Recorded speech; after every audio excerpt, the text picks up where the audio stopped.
Howdy, folks. It is Diecastbuffet here again, and would you believe it that Kevin Harvick would go back to back after the extremely long winless streak based on his standards? He goes back to back and wins at Richmond. Wow. That is not on my bingo card, so to speak. But hey, if you want to pre-order the raced win 124 scale diecast, make sure to do so for that. And you can save on shipping over there at our friends at Circle B Diecast. Use the code DIECASTbuffet for any orders $30 or more.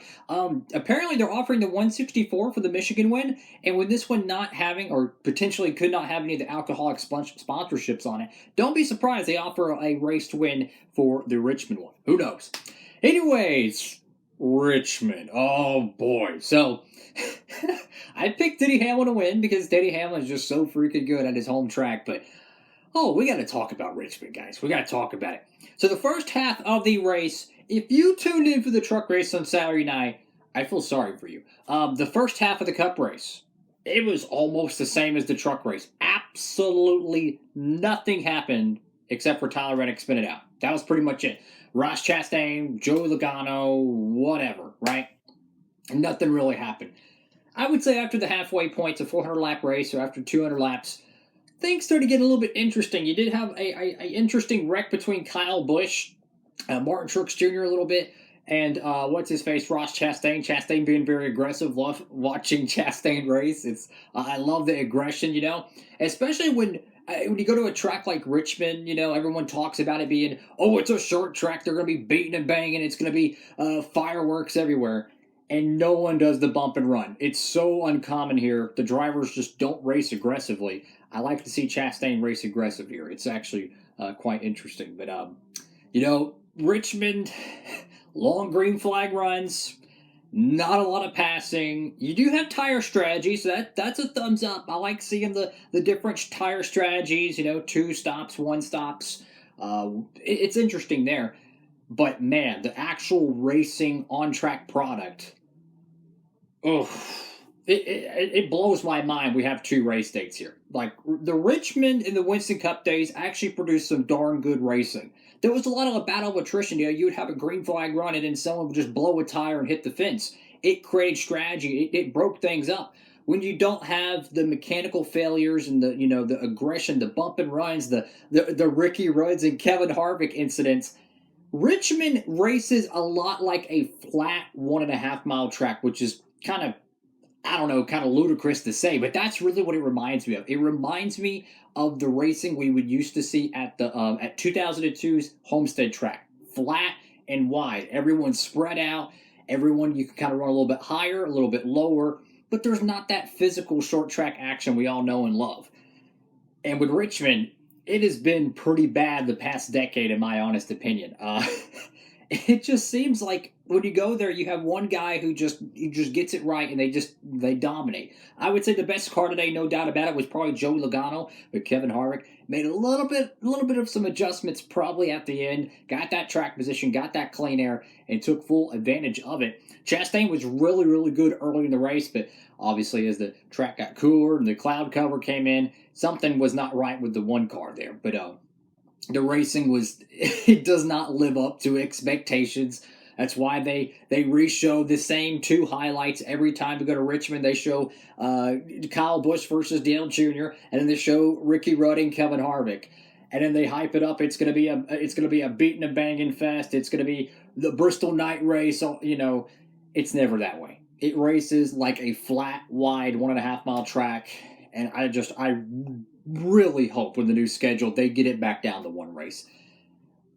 If you're going to critique something, you got to have a fix, a solution. I don't know what they could try with the rules package. I don't know if they can add more horsepower, take away downforce, get these cars just get them racing more physical. Perhaps a whole new tire. I don't know what they can do, but the racing has got to get better. I mean, the truck race was hands down the worst truck race of the entire season thus far. Nothing happened. I mean, it was a absolute, some people call it a snooze fest. That's probably the best way to describe it. And this is coming from a huge fan of the Truck Series. Truck Series week in and week out has the best racing more times than not. Even when Gen 6 would go to a 1.5 mile and they would do absolutely nothing. The trucks would go there and they would have as much action in a short race that they would have in a Winston Cup race a decade before. So what do you do with Richmond? Do you reconfigure it? I've even thought about this. If you added a crap load of banking, would it make it more interesting? Could it make, what if you narrow the back straightaway? What if you narrow the corners and add more banking? Could it possibly allow the drivers to dive deeper in the corners? Could it make the drivers, have to move people out of the way, not having as much room? I have no idea, but I'm open to all suggestions. Richmond deserves to be on this schedule, but only one race day because it is a historical track. People don't realize how long tracks like Charlotte and Atlanta have actually been on the schedule. We know about Darlington, we know about Martinsville, but Richmond's a really old track as well. It deserves to have its place on there. It's quite historical. But the racing product, guys, it is just, even with like the late Gen 5 era, it was good, but it wasn't great. And I think what made it, I would say more watchable and more entertaining is because the battle of attrition. You would see a random yellow come out in the middle of a pit sequence because someone broke a suspension arm and everyone just scramble on their heads, and it creates that split strategy. Everyone's on old tires or new tires, comers and goers. When you don't have that, when you don't have guys, tempers flaring, you're not going to get those things. It's going to be cut and dry. But I don't know. If you enjoyed it, go for it, I mean, I don't know. I have like this love-hate relationship with Richmond because I want it to be amazing. I love racing at Richmond on the NASCAR games. It is one of those tracks where it's so much fun. You could race modifieds there. You could race cup cars there, trucks, whatever. It's fun. But then you watch the actual racing there, and it's just, it's something, I don't know. Anyways, Kevin Harvick goes back-to-back, which is just like, what? How could you go like 60-something races without winning, and then you go and win 2 straight? And I have kind of a theory with this. And I've noticed this. Think about it. Penske was running really good. Roush almost won the race. I was cheering for Chris Buescher. If we were at any other track on the circuit, we would have had a caution within the last 100 laps. Of course, it happens to be Richmond, where nothing happens. If we would have had just one more caution, one more opportunity, we could have seen Hamlin, Elliott, Harvick, and Buescher duking it out. Buescher would have been, he would have been doing everything he could to get around Harvick. Hamlin would probably just be more conservative, and he would get around them with the fresher tires or whatever his setup was. He was really good in the long runs. And then Christopher Bell shot out of a cannon. He would have probably taken the outside and passed everyone. It would have been a crazy restart is what I'm getting at. And of course, we go to Richmond, nothing happens. But hey, if you're a Harvick fan, you earned it. Harvick took advantage of it. He got it done, got his second win of the season, and people are going to be talking about Harvick as a championship contender, which is crazy.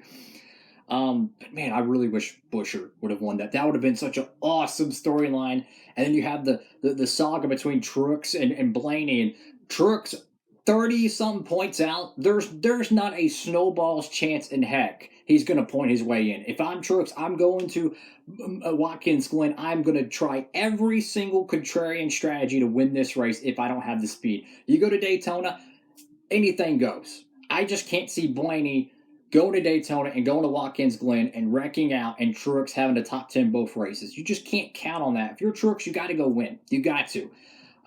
What do I honestly think is going to happen? I think Blaney's going to point his way in. I think we're going to see either Reddick, Larson, Chase.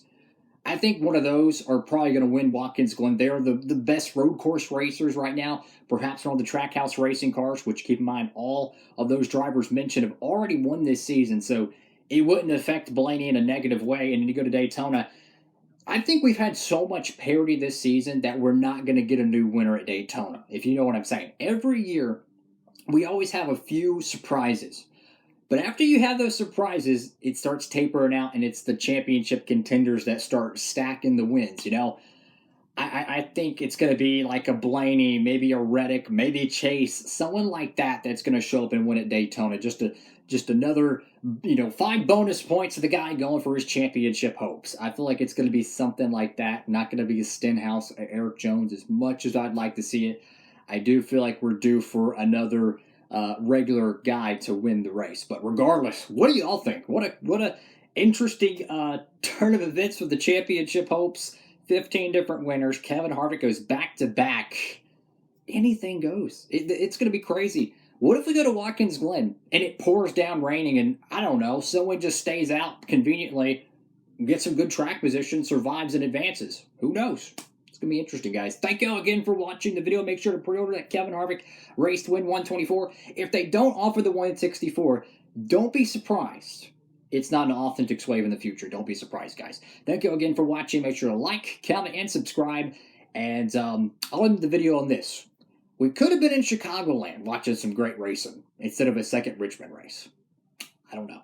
Have a great one, everybody. Diecastbuffet signing off.